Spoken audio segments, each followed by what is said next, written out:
Un froid sec est tombé sur Saint-Raphaël, et les derniers pêcheurs s'en retournent déjà au port avant le coucher du soleil.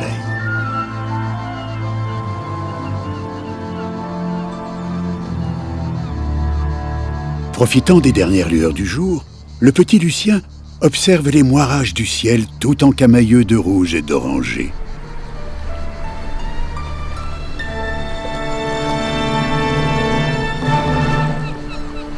Il y guette les mystérieuses formes que prennent les nuages, comme autant de promesses d'évasion imaginaire.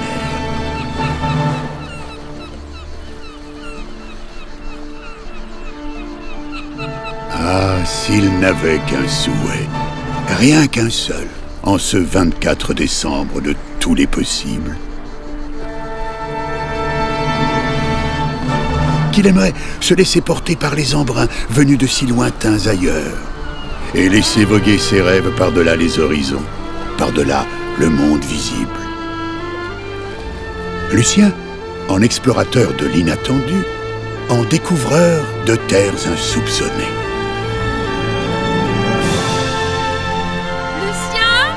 Lucien, mais où es-tu encore passé?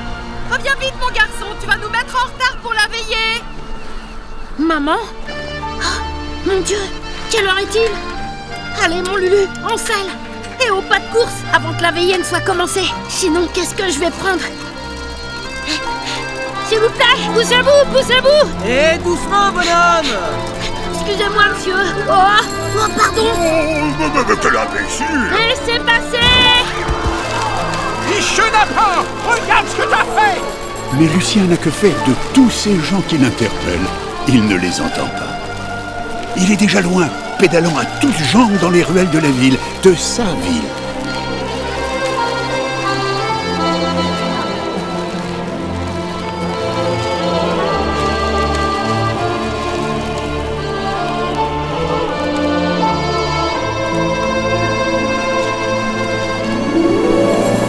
Laissez passer! Mais tu ne peux pas faire attention! Oh! Chaud devant chaud! Et si je t'attrape, je vais te passer l'envie de jouer au rodéo dans les rues, moi. Allez, plus vite, mon Lulu, plus vite! J'y suis presque.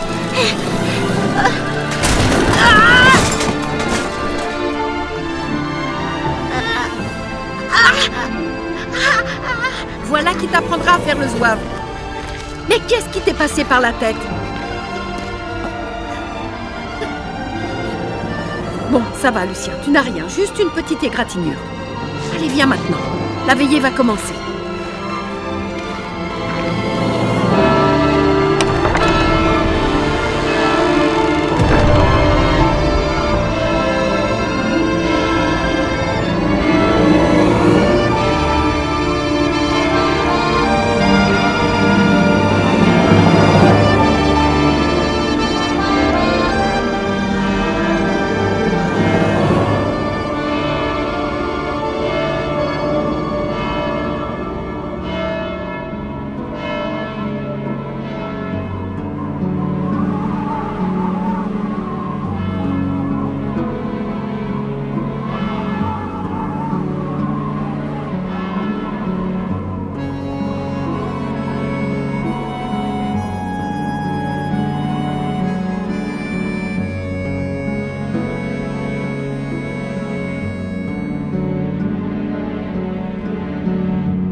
L'église est si belle. Il y a tant à regarder. Enchantement des lumières, dont les éclats s'éparpillent par myriades sur les voûtes infinies. Envoûtement magique des chants. Éblouissement musical des grandes orgues.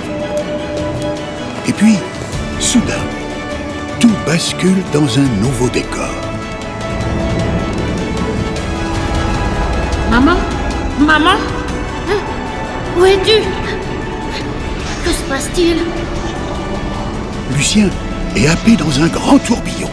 Celui merveilleux des vitraux qui se déversent sur les murs de l'église et viennent le pétrir à la manière d'une pâte ensorcelante. Une voix, tout droit descendue des cieux, se fait entendre. Viens, l'enfant, ouvre tes yeux, ouvre ton cœur.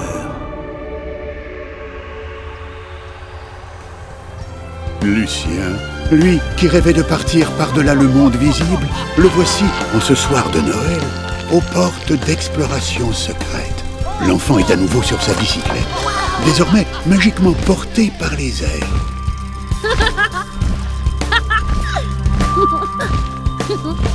Wouhou! Hip hip hip!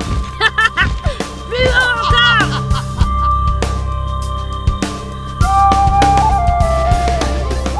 Il tutoie ce ciel formidable qu'il y a peu encore il espérait, sans trop y croire, pouvoir un jour conquérir.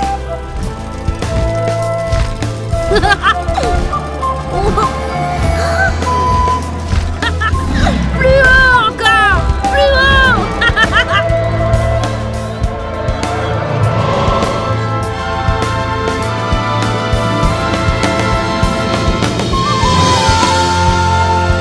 Hip hip hip! Plus haut! Lucien pédale toujours plus vite, toujours plus loin. Mais à vouloir décrocher la lune...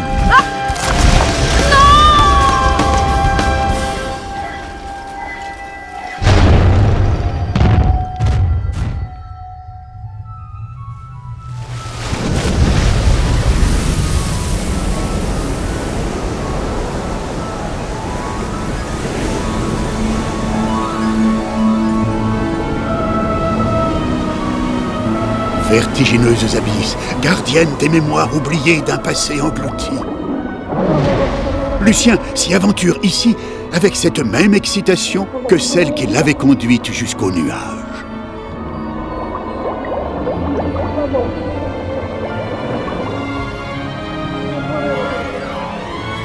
Waouh! Comme ça brille! Que de trésors! La voix, entendue dans l'église, résonne à nouveau dans la tête de l'enfant. Va, Lucien, va. Ton trésor n'est pas ici. Il est ailleurs. Il t'attend. Et il y a tellement plus grand.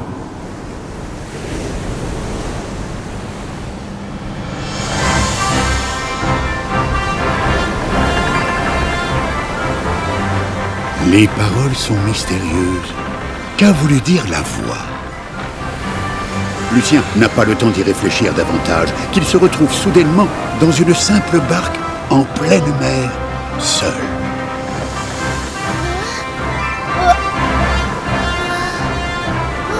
La tempête. En colère, elle souffle ses gerbes d'écume sur la frêle embarcation qui oscille dangereusement sur la crête des vagues et menace de chavirer. Maman? Mais où es-tu? J'ai peur.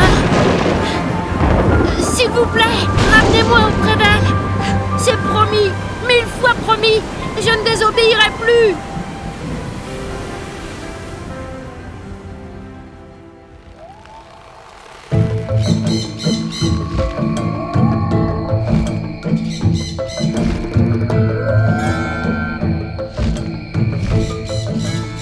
Comme par miracle, tout s'apaise. Aurait-on entendu la supplique de l'enfant? Car, après le fracas des vagues, c'est maintenant le silence. Un silence impressionnant dans lequel s'enfonce Lucien. Serait-ce là la fin de son étrange voyage?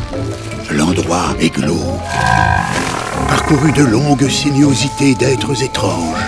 Ronces, lianes, lierres géants dans un gigantesque lacis aérien.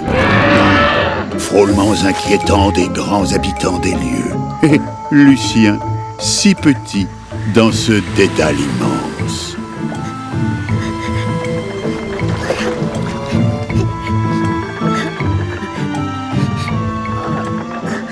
Je veux partir d'ici, retourner dans le ciel, revoir les étoiles.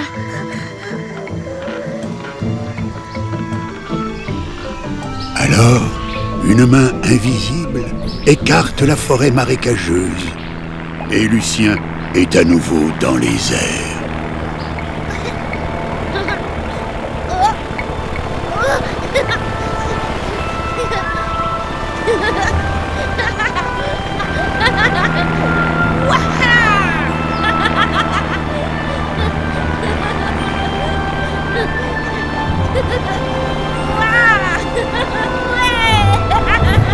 Youpi! Je vole! Maman, me revoici! Je rentre chez nous! Ah, bonhomme. Pas tout à fait, pas encore.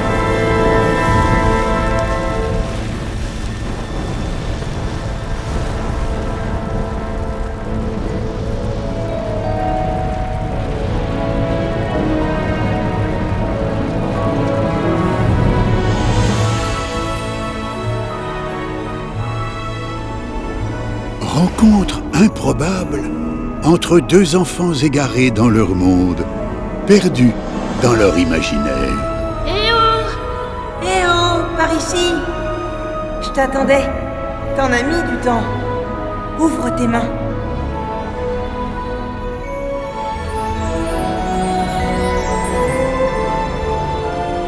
Prends-en bien soin.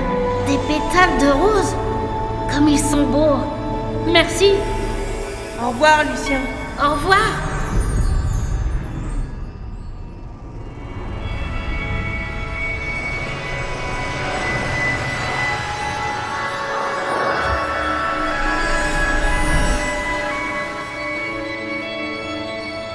Un immense tourbillon de lumière a tout emporté. Lucien est enfin de retour dans l'église. La vie a repris comme avant. Presque comme avant. Lucien, mon chéri, mais où étais-tu encore passé? Je te cherchais partout.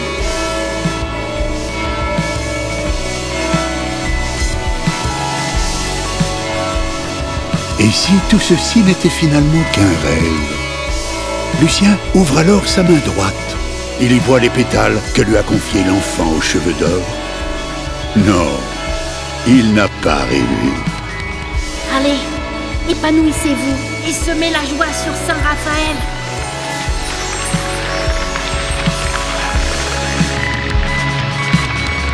Aussitôt, les pétales s'élèvent au-dessus de la ville et ils font éclore des milliers de roses. C'était bien cela, ce grand trésor vers lequel la voix n'avait eu de cesse de le guider.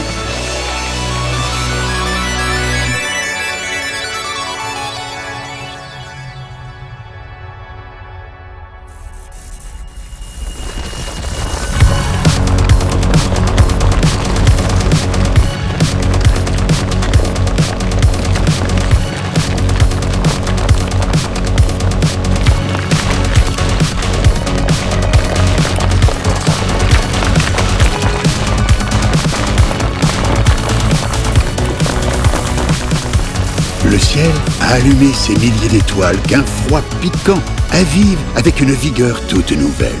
Et Saint-Raphaël déroule ses guirlandes de lumière qui ondulent au vent comme de longs serpents colorés.